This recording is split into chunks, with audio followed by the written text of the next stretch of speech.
My name is Emily, a 28-year-old woman living at home with my mother and older sister Catherine, who is 2 years my senior. Because of this, my family often refers to me as an unemployed failure in my late 20s. At 28, I find myself confined to my room. "Hey, unemployed failure, pay this month's rent." My sister Catherine bangs on the door, her voice raised. After graduating from school, Catherine landed a job at a local company but quit, citing issues with her juniors. Rumors suggest she was the one bullying them, which caused problems. Now, she takes up short-term part-time jobs, proudly calling herself a part-timer. "At least I'm working part-time," Catherine often says. "You're the unemployed failure here, the lowest in this house." I've never been good at socializing, dating back to my school days when I was constantly compared to Catherine. She was outgoing and popular, while I was more reserved. Catherine enjoyed teasing me, labeling me a failure and spreading rumors about me to her friends. "She talks to bugs in the garden," she'd say, or locks herself in her room reading strange books, probably nerdy stuff. Her words and actions made me withdraw further. I avoided socializing, joined no clubs, and had no friends. My hobbies became my solace, my escape from reality. My mother, a stay-at-home mom since divorcing my father when I was young, often scolded me. "If you continue like this, you won't survive in society," she'd say. "Look at Catherine. Learn from her." But emulating Catherine was impossible. After the divorce, both my mother and sister directed their negative emotions toward me, blaming me for resembling my father. Despite this, it was my father who financially supported us, ensuring Catherine and I never struggled. I secretly kept in touch with my father without my mother's knowledge. Occasionally, we'd exchange messages.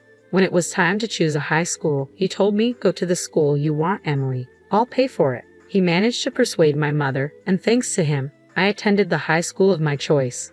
However, my mother became stricter with me, seemingly displeased that I had gone through my father. She would often complain loudly enough for me to hear, saying things like, "It's tough having such an incompetent daughter," or, "It's strange how responsible Catherine is." Over time, I stopped confiding in my mother about myself or my future, believing it would be futile based on past dismissals. I resolved to handle things on my own. My mother held a grudge because I had once confided in my father. Her response was simply, "Once you turn 18, do whatever you want." As time passed, my mother and Catherine remained unaware of my interactions with my father, and both my sister and I grew up. Despite everything, I hoped for reconciliation with my mother and Catherine. Our bond had weakened due to the divorce, but I clung to the belief that even a small gesture could mend things. Each year, I carefully picked out gifts and celebrated Catherine's birthday. "What's this?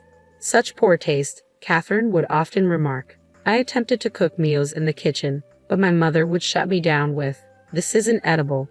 Don't do it again." No matter what I did, I couldn't improve my relationship with them. Years passed, and I began eating out more often. "How can you afford such luxuries?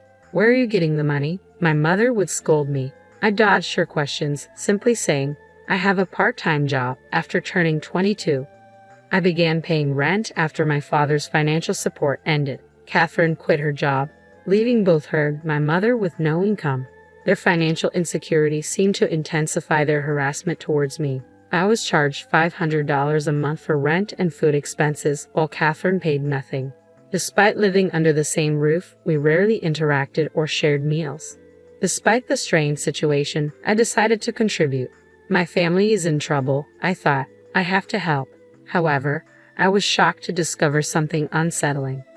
I found out that, apart from me, my mother was demanding a monthly allowance of $4,000 from her own parents. Knowing my close relationship with my grandparents, they consulted me about this request. I was taken aback by the amount my mother was asking for, considering my grandparents were elderly and no longer working. Realizing they couldn't afford such a sum regularly, I asked my grandparents to redirect the $4,000 allowance to me instead, intending to pass it on to my mother. I apologized for burdening them with her demands. My grandparents looked apologetic but assured me, "Don't worry about the money. There's a reason we didn't give it directly to your mother." I feared my mother might exploit the situation if she knew I had access to that money. I held on to hope that Catherine finding a new job would ease our financial concerns and restore our family dynamics. With that hope in mind, I continued to pay a total of $4,500. One more thing, Emily, my mother announced with a smirk. Mom and I are moving to a new apartment soon. Which new apartment? I asked cautiously. Catherine proudly handed me a brochure of a luxury high-rise. Here, it's amazing, isn't it? The location, amenities, and view were indeed top-notch, but I couldn't fathom who would pay for it or why they were moving there. After all, Catherine only worked part-time jobs. Lost in thought as I examined the brochure, Catherine remarked, I might let you live there too. You? Live there too? She taunted. You're unemployed trash who can't do anything without us, right? Well, if you insist, I might consider letting you live there. What will happen to this house? I asked. We'll start the selling process and put it on the market within a month, Catherine replied, dismissing my concerns. Ignoring Catherine's remarks, I had been feeling our current house was cramped. While evaluating whether the condo was worth its price, I decided to consult a friend knowledgeable about real estate investment. He's a friend from my student days, I explained to my mother and Catherine later. His comment was, I think it's a decent property, and that convinced me. My mother and Catherine exchanged glances, clearly thrilled. It seemed they had always intended for me to foot the bill. Well then, we need to start the paperwork immediately, my mother said cheerfully. You, the shed-in, can use this as practice to get out and handle it, Catherine added with a smirk directed at me.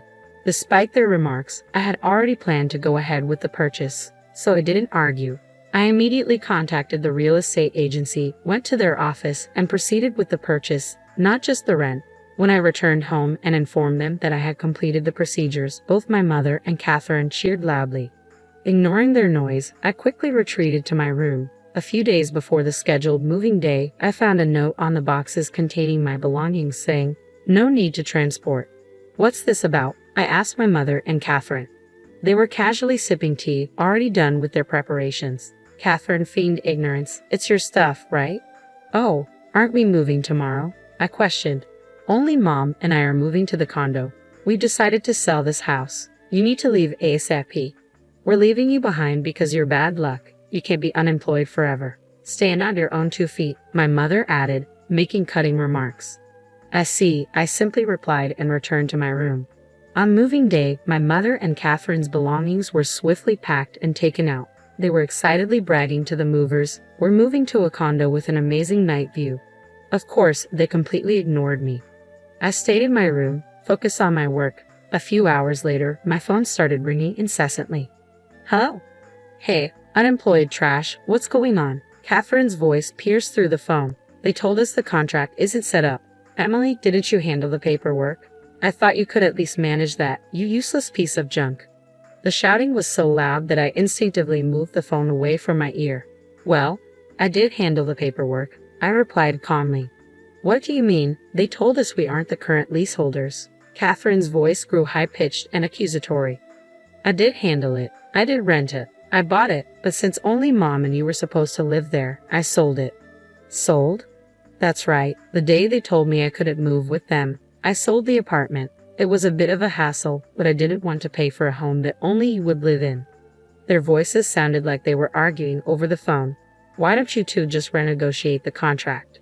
I suggested. My naive sister has a point, Mom. Let's renegotiate it for us. We can make Emily pay us back later, Catherine suggested. Yes, let's do that, my mother agreed.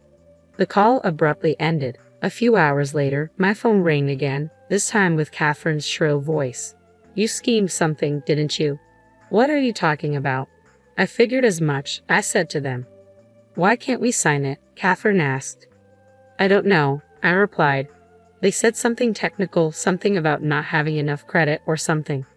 Catherine isn't the sharpest tool in the shed. She probably doesn't understand the term credit, I muttered to myself. They don't trust you to sign a contract, I explained patiently, as if teaching children. It's about social credibility. You often claim to be a part-timer, but barely work, making you pretty much unemployed trash. They won't lease to someone like that. Why could you, an unemployed trash, sign it and not me? Something's fishy. He must have raped something, Catherine protested. Realizing the conversation was going nowhere, I decided to clear things up. Listen, Catherine and Mom, are you listening? Remember I went to an art school? I began. despite Mom being against it because it was far away. I've always been drawing. I even won a national competition in high school. My achievements were recognized, and I got a scholarship to attend a famous art university. Neither of you knew, did you? I never told you guys. I'm still drawing, using Dad's room for it.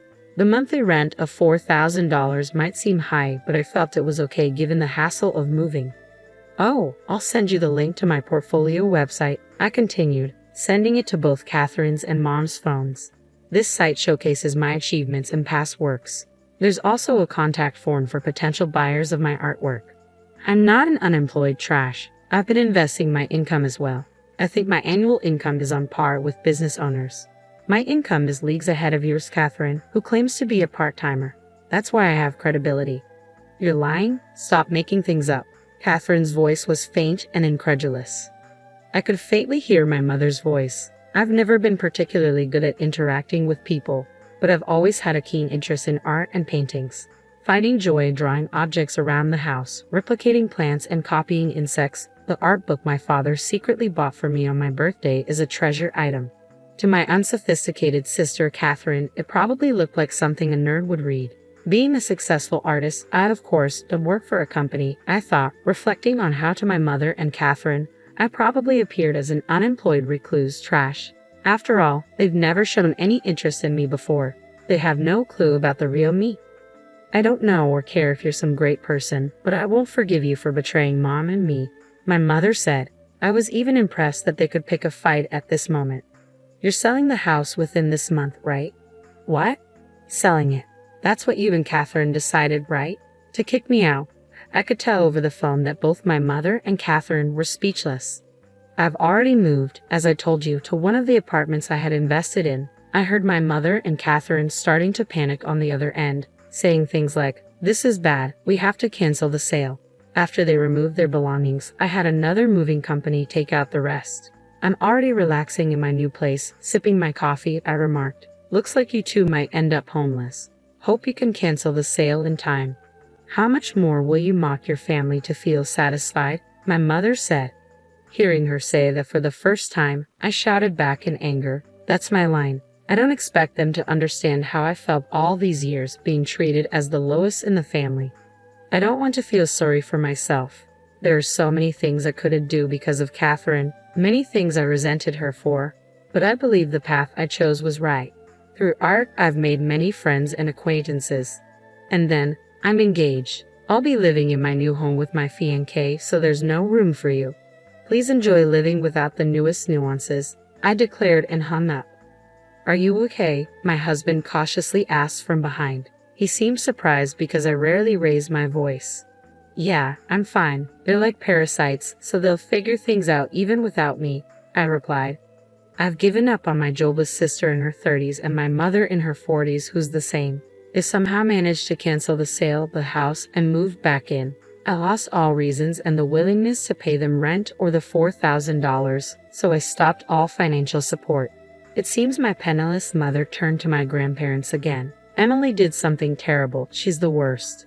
It's all because of her that we don't have money, she seemed to claim. She probably thought things would work out if she just acted spoiled, as always. However, my grandparents were furious when they heard the whole story from me. Shameless. The one who's truly awful is you, isn't it? How could you treat Emily like that all these years? Mocking her, demanding her money, treating her like a nuisance. Unbelievable. You deserve to be abandoned. My mother lost trust even from her own relatives. Catherine tried to get a job again, but it seems she's struggling. It had been years since she last worked. She occasionally called me. Emily, I realized I was wrong too. Let's put that behind us. Can you introduce me to a job or maybe a man who can be my husband? I was wrong too. What does she mean by I was wrong too? As expected, Catherine never changes. Asking for a job is one thing, but including a husband in the mix, she's clearly looking to leech off someone. Sorry, I don't think I know of any jobs or men that would be a match for you, I replied, meaning she's too much to handle. Oh well, let me know if you find any. Does Catherine think a prince will come to whisk her away? She's already 30, yet still so immature in this respect. Catherine and my mother are so alike. The reason my mother divorced my father was because she solely depended on his income without doing anything herself. My father, having a job with frequent overseas assignments, found it challenging to raise children, so he had no choice but to entrust their custody to my mother. He told my mother to raise us properly since he was providing ample child support. As a result, while my mother doted on Catherine, it seemed she grew to resent me, who took after my father. And now, even I have turned my back on my mother. If Catherine ever gets married, I can already foresee a similar future for her. I'm glad. I couldn't help but let those words slip about what my husband asks that I didn't turn out like Catherine, with a kind husband, a fulfilling life, and a job. I have things that neither my mother nor Catherine possess, especially considering I grew up being treated poorly by both of them.